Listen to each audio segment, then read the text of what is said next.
하나님의 말씀입니다. 경청하십시오.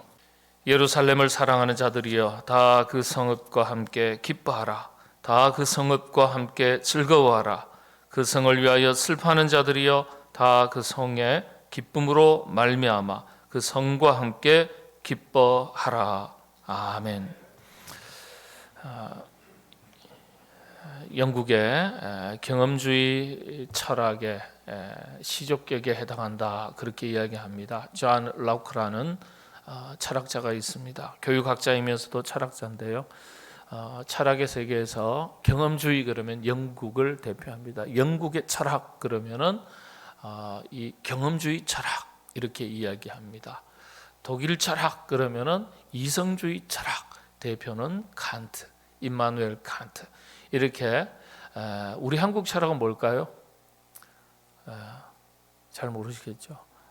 한국 철학이 있습니다. 태계 이황, 그리고 율곡 이이, 주지론, 주기론, 주의론, 주기론, 주지론, 그렇게 얘기합니다. 아주 우리 철학의 세계가 깊어요. 우리 한국 철학, 우리 자부심을 가지셔야 돼요. 하버드 대학 같은 경우에는 퇴계 학회까지 있습니다. 우리 한국 철학을 배우기 위해서. 인도 철학 그러면 우파니샤트 이렇게 얘기하고요. 좀 딱딱한 표현이지만은 생소한 용어지만은 그렇습니다. 그래서 영국 그러면은 우리는 고등학교 때인가요? 이렇게 배울 때가 있죠. 중학교 때 프란시스 베이컨이 경험주의 철학자 대표 그렇게 이야기하는데 그렇지는 않고요. 존 로크라는 분이 영국 철학의 시족격이다 그렇게 얘기합니다. 근데 이분이 1632년에 태어나서 1704년에 돌아가셨어요. 그러니까 300년도 넘은 이전에 사셨던 분이에요. 1695년도에 이분이 교육에 관한 글을 썼는데 이 책이 우리나라에서 번역이 되어서 출판이 되었습니다. 존 로크의 교육론이다. 교육론. 존 로크의 교육론이라는 제목으로 출간이 되었습니다. 이 책에 대해서 우리가 아주 깊은 관심을 가져야 될 필요가 있는데요. 요즘도 계속해서 출판이 되고 판매가 되고 있는지는 잘 모르겠습니다. 존 로크의 교육론. 존 로크의 교육론. 여러분들 혹시 왜냐하면 이런 책들은 꼭 사서 읽어보셔야 됩니다. 제 방에도 오래전에 구입해서 가지고 있는데 빌려드리겠습니다. 책 사기가 곤란하신 분은. 아마 출판이 절판이 된 것 같기도 하고요. 근데 이 책이 참 우리가 관심 가져야 될 내용이 두 가지가 있습니다. 첫 번째는 300년 전에 써진 이 책이 아직도 영국 교육의 기초를 이루고 있다는 점이에요. 우리나라에 비교하면 말씀드린 대로 퇴계 이황 선생, 율곡 이이 선생, 다산 정약용 이런 분들이 주장한 교육 방법론이 있거든요. 그런 분들의 교육 사상이 지금 우리 교육의 기초를 이루고 있다는 말과 다름없는 거예요. 300년 전이니까. 정권이 바뀔 때마다, 교육부 장관이 바뀔 때마다 변하는 우리 교육 실정에 비하면 기적 같은 이야기죠. 두 번째는요, 이 내용적인 전체 20장으로 이루어져 있는데 1장의 제목이, 놀라지 마십시오, 교육에 관한 책인데 1장의 제목은 체육에 대한 거예요. 그리고 2장부터 19장까지는 인성에 대한 거예요. 사람의 성품, 인격, 도덕, 관계성에 대한 이런 부분에 대한 내용이 무려 이 책에 20장으로 이루어져 있는데 2장부터 19장까지가 바로 그런 내용입니다. 그리고 마지막 20장에 가서야 교육, 학습에 대한 내용을 다루고 있습니다. 교육을 어떻게 할 것이냐. 참 중요해요. 1장은 체육이고요. 2장부터 19장까지는 성품, 인격, 관계성에 대한 거고요. 마지막 20장은 교육에 대한 책인데 교육에 대한 내용은 마지막 20장 딱 한 장에 기록을 했습니다. 이런 순서가 중요한 것은 교육의 우선순위를 채덕지 이 순서로 다루고 있다는 거예요. 300년 전에 존 록가 주장한 순위에 따라서 그래서 영국 교육은 체육을 최우선시합니다. 우리 한국하고는 완전히 바뀌어 있죠. 두 번째는 학생들의 인성을, 성품을, 인격을 어떻게 높일 것인가, 덕육이라 그러죠. 이런 부분에 교육을 아주 중요하게 생각합니다. 그 다음 세 번째는 지성의 교육, 공부에 대한 내용입니다.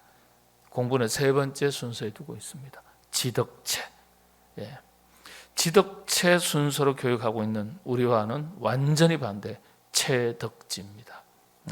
전 세계 교육학계에서 이 부분에 대해서 굉장히 중요한 교육 철학으로서 다 받아들이고 있습니다. 우리도 교육은 굉장히 잘하는데 어떻게 거꾸로 됐어요? 완전히. 영국 교육의 이런 순서의 대표적인 경우가 영국의 명문 고등학교죠. 이튼 스쿨이라고 있습니다. 이튼 스쿨은요, 체육을 가장 중요시 여깁니다. 그래서 학교에 들어가면은 그냥 자기가 좋아하는 체육을 축구든 농구든 어떤 운동이든지 다 들어가서 운동을 해야 돼요. 아주 운동을 얼마나 열심히 하는지 몰라요. 그런 다음에 학생들의 성품을 기르는 덕의 교육, 아주 여러 가지로 똑똑한 머리를 가지고 그 사회에서 리더십을 어떻게 발휘하느냐, 이걸 지켜보는 거예요. 머리 똑똑한데 관계가 나쁘면요, 이 고약하거든요. 조금 머리가 나빠도 사람들과 함께 더불어서 좋은 관계를 맺고 사는 것이 본인도 그렇고 그 공동체도 그렇고 행복을 올리는 거예요. 그러고 나서 맨 마지막에 지식교육은 마지막에 둡니다. 이 이튼 스쿨은 고등학교인데, 지금도 이 고등학교에 우리 예전에 교련 훈련이 있었듯이 군사 교육 시간을 정식 과목으로 가르치고 있습니다. 그래서 전쟁이 나면 이 이튼 고등학교 출신들은 자원에서 최전선으로 출전하는 전통을 가지고 있습니다. 세계적으로 주목받는 좋은 고등학교입니다. 대단한 거죠. 여기에서 영국의 모든 지도자들이 다 배출이 됩니다. 머리 똑똑한 것만 가지고, 공부만 잘한 거 가지고 안 된다는 거예요. 어떻게 그 사회에서 지도력을 발휘하고 좋은 관계를 맺고 살아가느냐, 이게 리더십의 아주 중요한 요건이거든요. 우리가 생각해 볼 필요가 있습니다. 우리는 지덕체죠. 뭐가 다른 건 몰라도 좀 부족해도 공부 열심히 해라.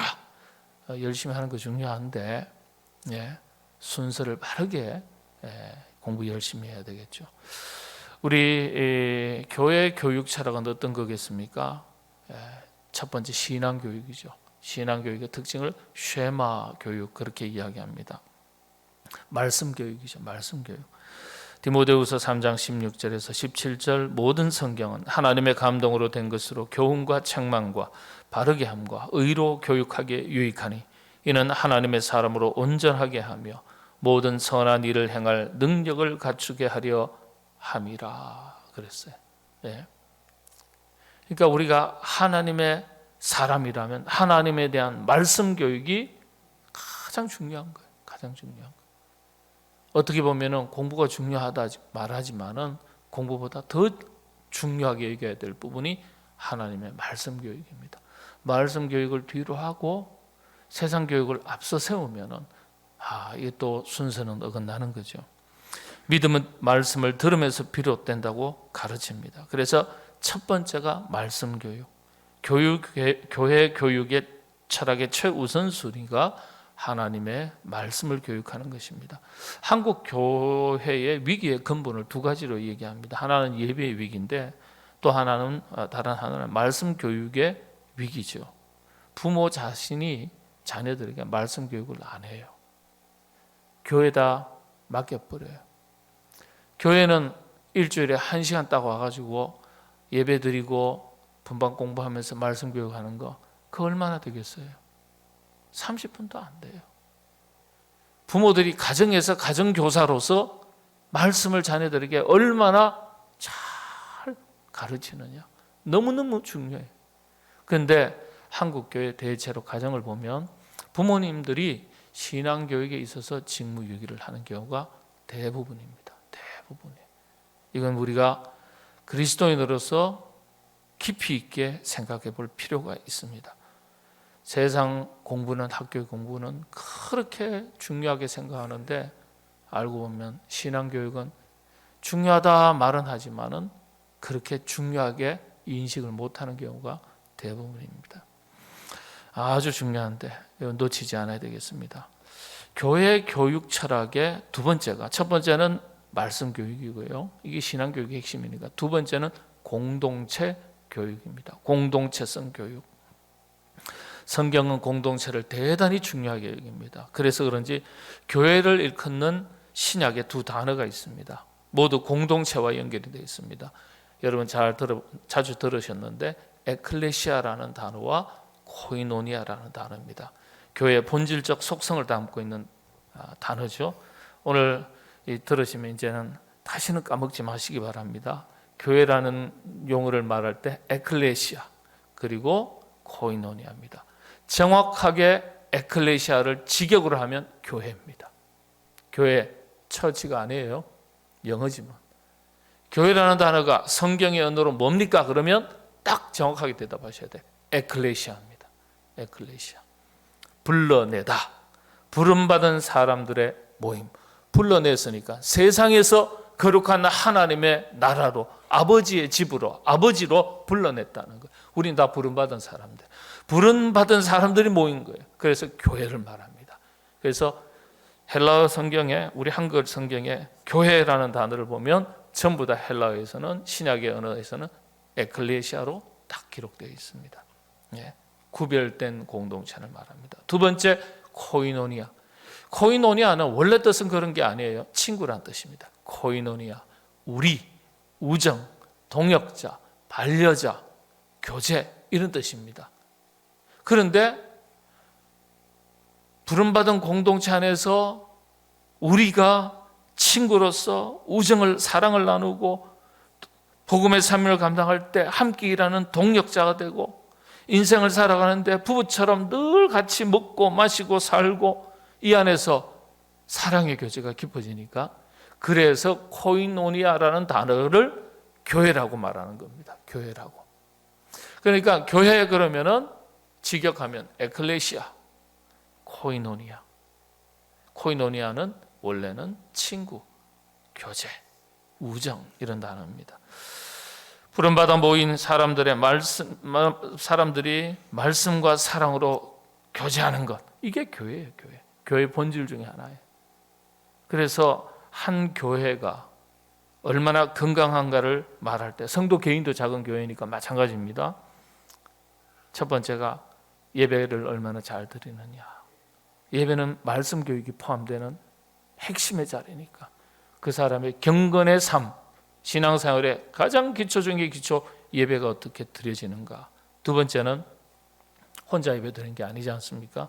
얼마나 그래서 잘 모이고 성도의 교제가 활발하게 잘 이루어지고 있는가. 한 성도가 건강한 신앙생활을 하는지 안 하는지는 뭘 가지고 아는 거예요? 저번에 교회 안에 와서 공동체 속에서 많은 성도들과 어떻게 관계를 잘 맺고 있는가, 요거 보고 아는 겁니다. 그 다음 세 번째가, 우리가 다 부름받았는데 뭐 때문에 부름받았습니까? 복음의 사명을 위해서 부름받은 거예요. 복음의 사명을 얼마나 잘 감당하고 있는가, 얼마나 잘 감당하고 있는가. 예? 교회 존재 이유와 성도의 존재 이유가 복음을 전해서 땅끝까지로 복음의 증인된 사명을 감당해서 영혼을 구원하는 일이거든요. 그래서 이 세 가지를 보면 그 교회가 건강한지 건강하지 않은지, 한 성도 한 성도가 전부 다 그 성도가 건강한 신앙생활을 하는지 안 하고 있는지 알 수 있는 거예요. 제가 늘 말씀드리지만은 선교라는 게 많고 적음을 따지는 게 아니에요.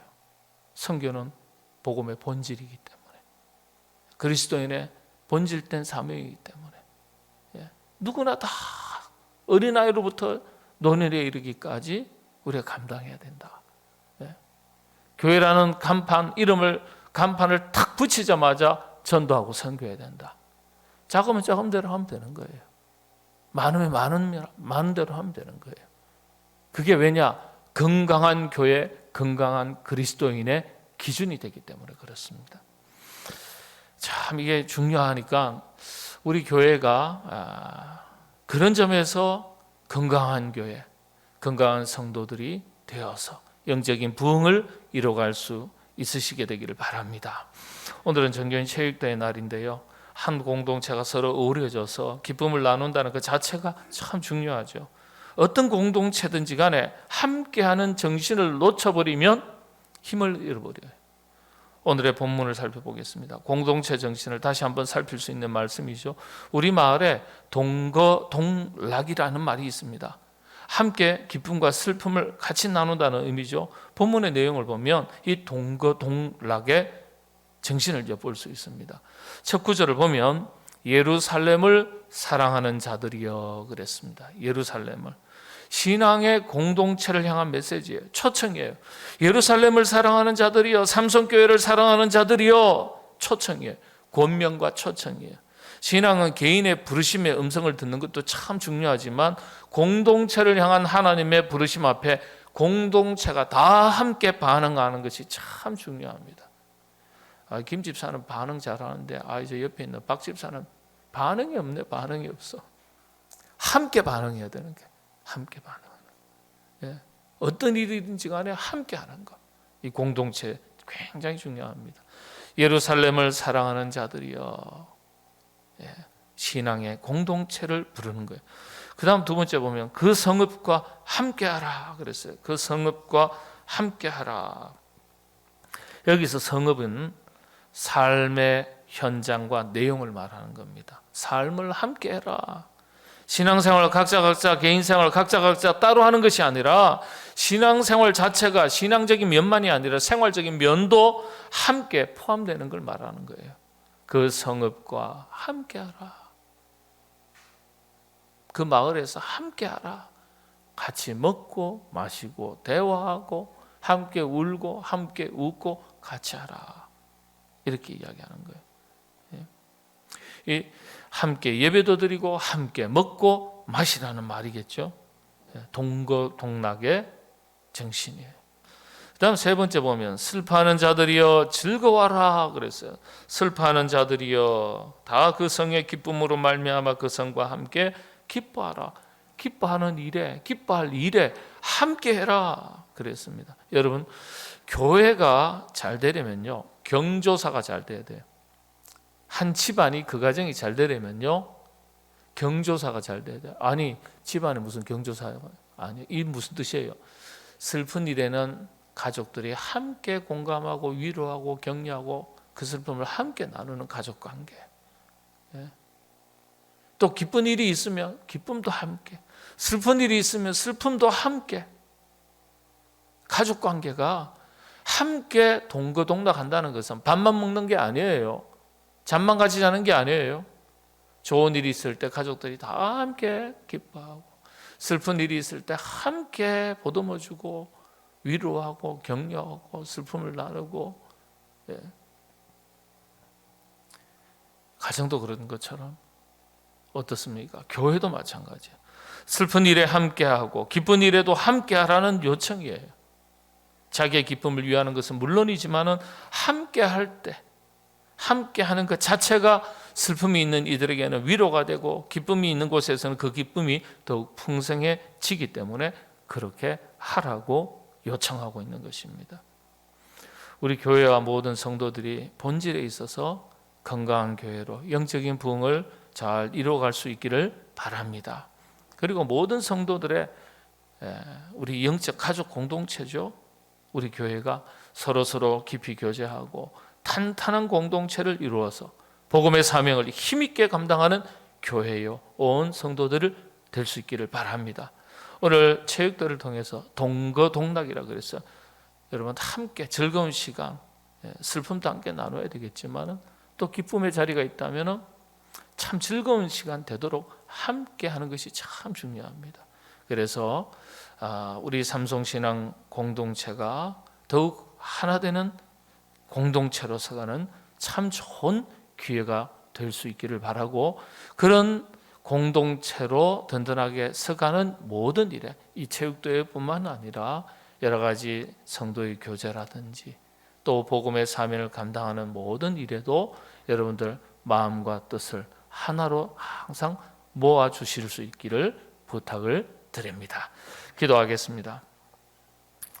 아버지 하나님, 우리 신앙 공동체, 삼성 가족 공동체 하나로 묶어 주셨는데, 하나님, 우리 공동체가 서로 말씀을 나누고 사랑으로 깊이 교제하고 마음과 뜻이 맞아 복음의 사명을 힘있게 감당하는 하나님 기뻐하시는 영적인 가족 공동체가 되게 하여 주시옵소서.